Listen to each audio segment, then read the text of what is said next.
Hey everybody, so it is time to get started with our next portion of our nutrition lecture. I did want to let you all know that my quarantine period has been extended by the Arkansas Department of Health.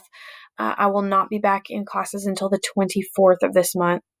It's due because of the fact that my husband and daughter tested positive and we could not properly isolate from them in our house.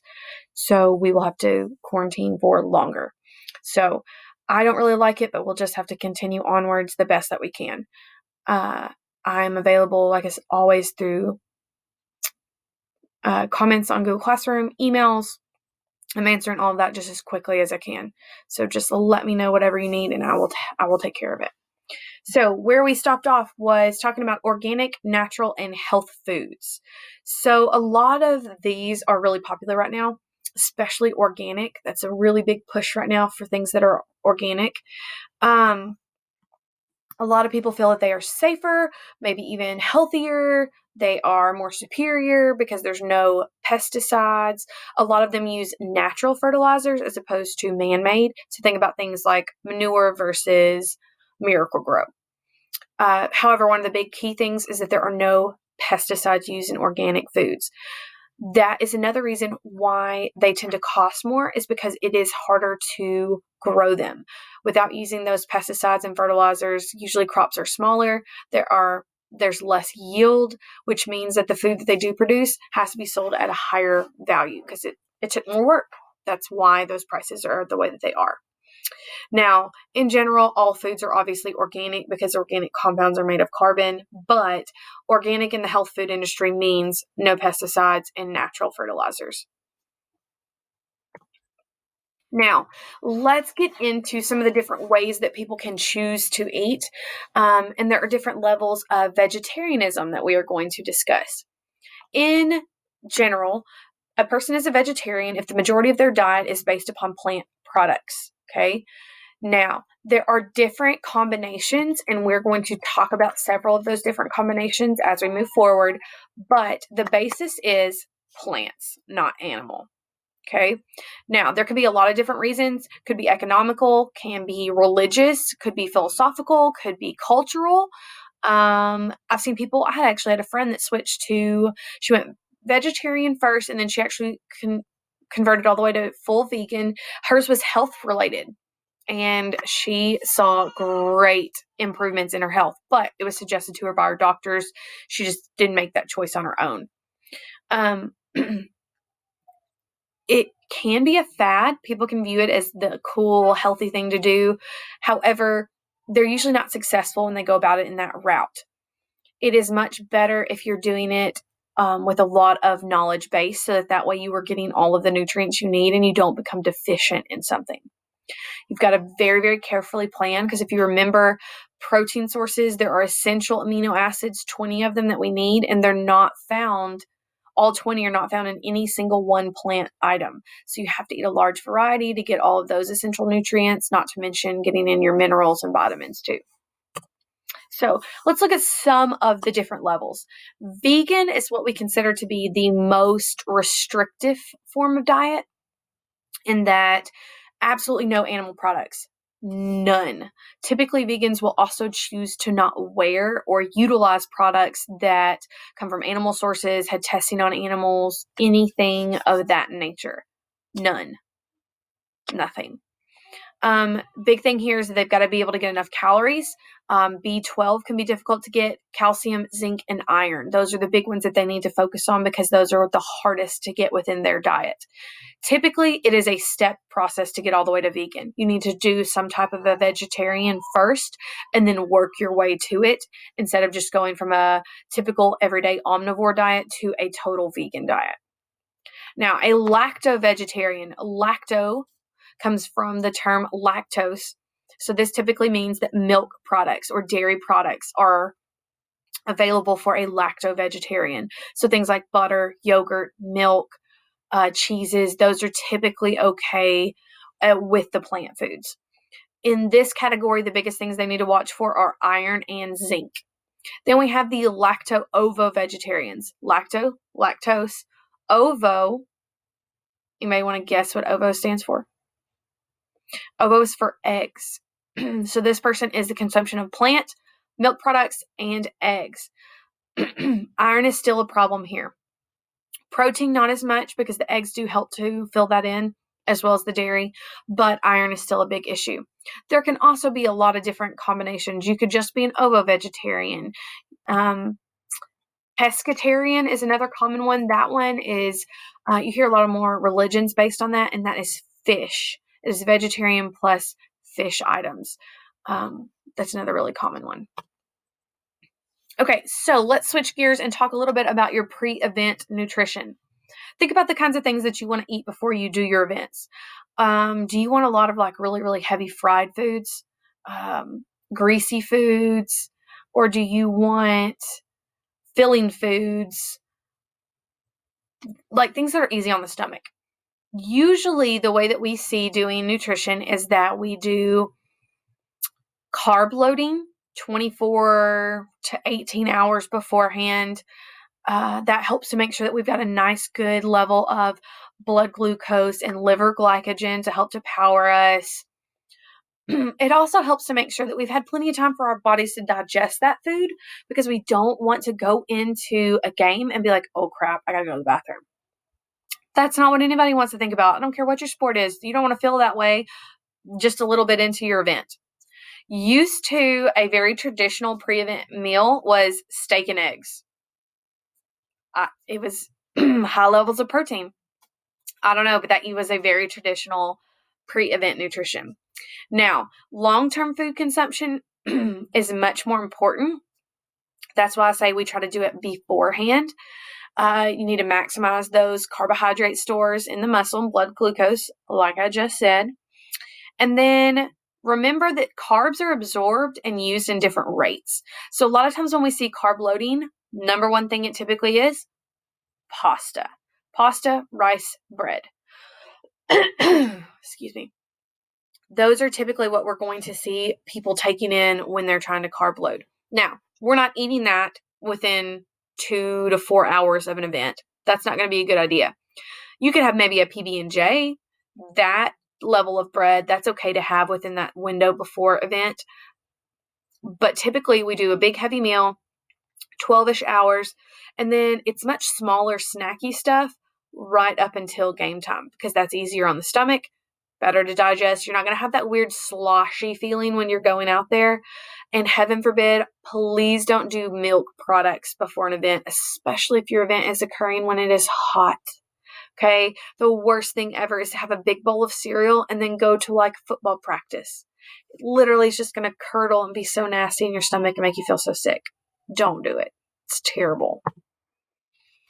The glycemic index tells us how different carb levels affect our blood glucose levels.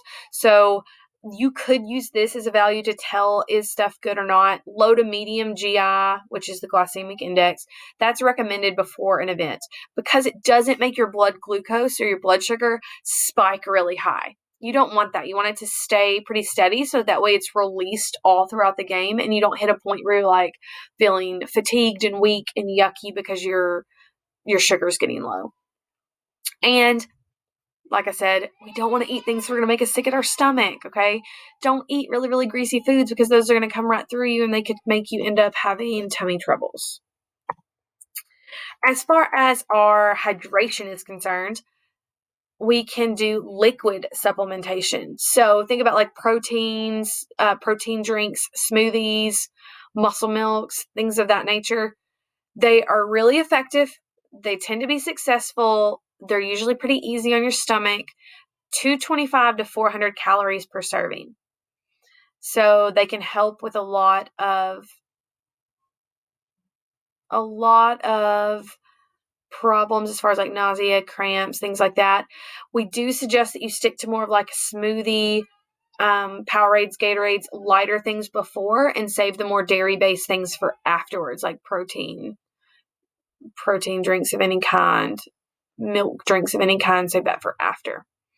And then here's the big key. Food takes 4 hours to clear the stomach and the upper GI, okay? If you eat something heavy less than 4 hours before your event, chances are you're going to have to go and poop during your event.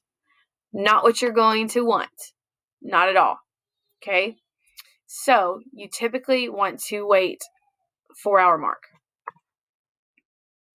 And then after exercise, when the time period between events is less than 8 hours, then you need to take carbs in as soon as you can.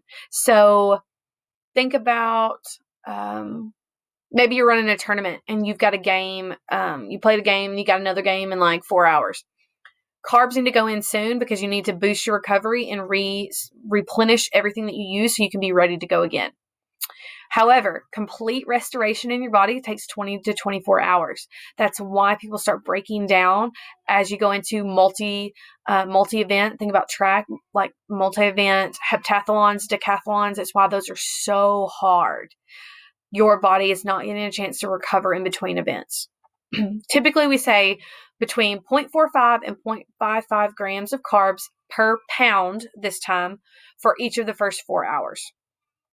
This is going to be another time where we need to look at really, really heavy carb-rich foods. So yet again, pastas, breads, potatoes, starchy stuff. You want lots of carbs in this time. Now, for a 24-hour period in between, you're looking at 2.3 to 5.5 grams of carbs per pound. This, yet again, pasta, potatoes, oatmeal, sports drinks. You can also add in protein supplements. That can also help. Peanut butter is great. Tuna is really, really good. And just for reference, those things like Muscle Milk and Rock and Refuel, studies have shown that after you work out, if you drink 8 ounces of real chocolate milk, it's actually just as effective as paying for those really expensive things. Just a little tip and a little side note for those of you out there that might do that.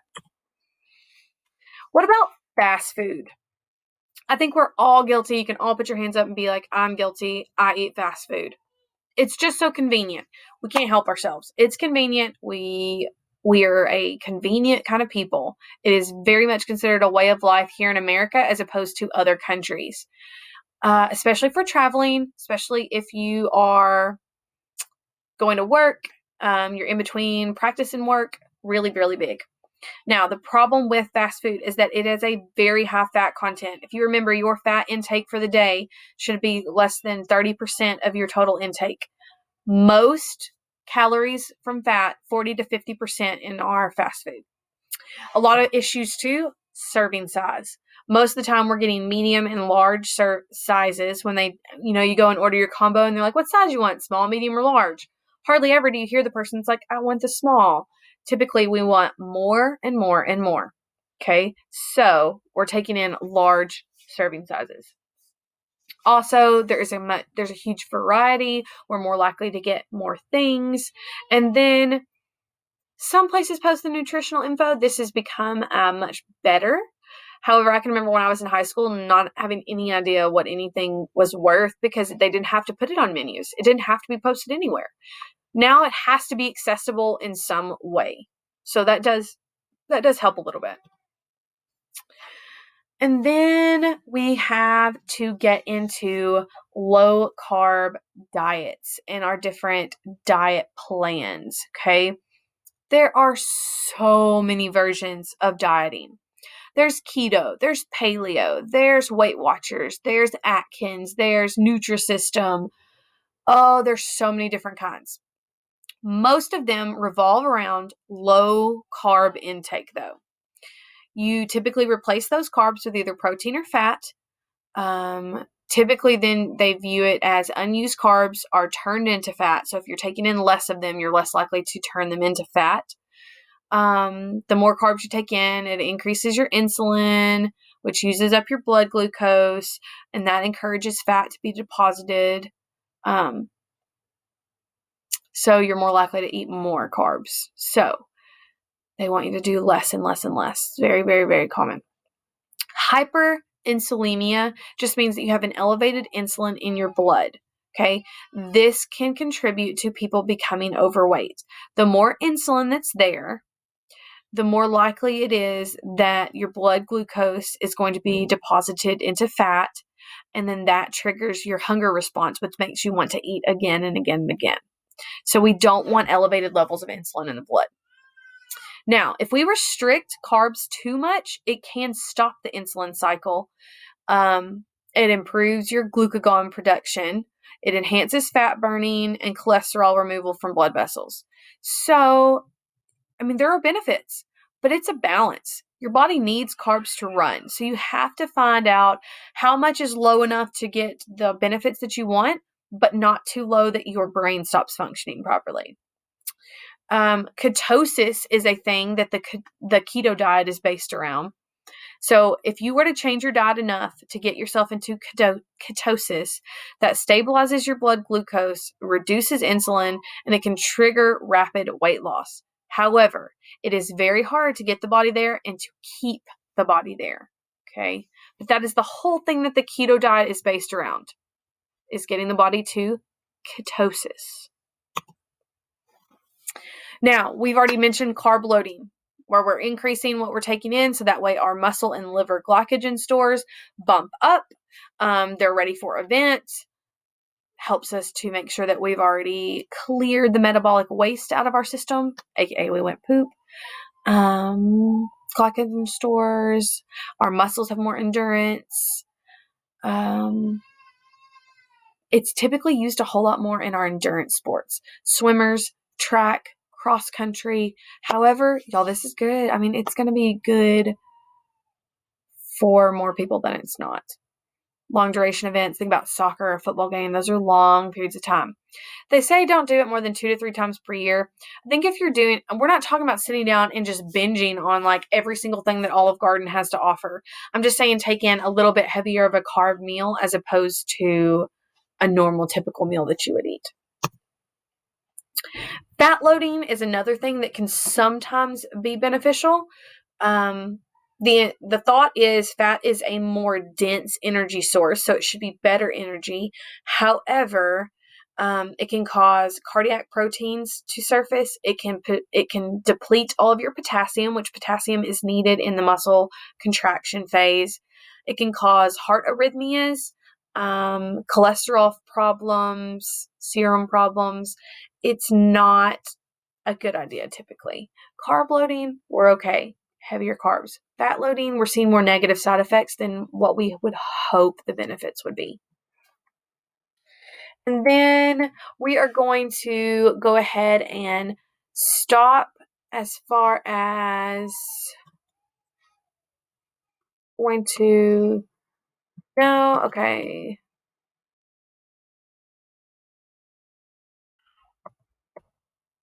We'll go ahead and stop on body comp, okay?